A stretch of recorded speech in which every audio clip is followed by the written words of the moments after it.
Здрасти, хора! Днес ще ви покажа раничката ми, но вижте ми колко е хубава. И новите ми придобивки от Пепко. Опитах се. Така. Първото са тези обувчици. Сега ще ви ги покажа на Hello Kitty. Ето ги как изглеждат.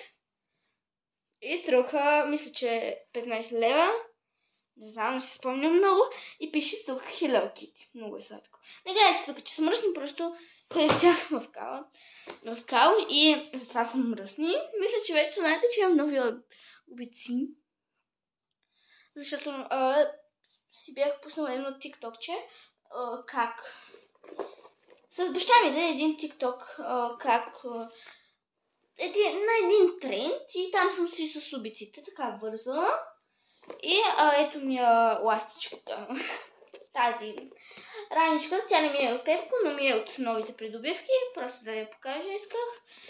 Сега ще ви покажа и ластичките, които съм си купила от Пепко. А именно ето тези. Вижте какви са силиконови, кожени ли, не знам. Сега ще покажа и тази, която е на мен. Ето я, където виждате черна с бели точици, да.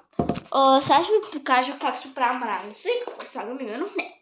Тази раница ми е за излизане. Така, нататък. Първо слагам едно кремче здраве. Задължително ми е. Мисля, че за всички е задължително. После слагам една фибичка. Ето тук в това, защото си има ципче и ми е по-лесно. И слагам едно малко талисманче. Ето. Сега затваряме го.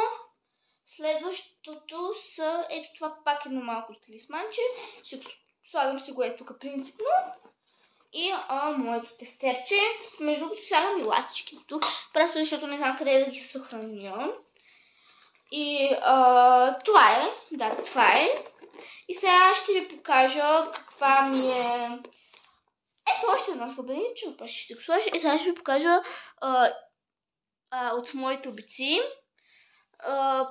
Турбичката им, така да кажем. Ето как е. Ето как. Ето каква е турбичката. Ето така си отваряте. Просто. И имате си турбичка. Затваряте се и хоп. И вижте. Цяла копичка захарен памук само за 3 лева. Откъде ли? От Пепко. Та-да.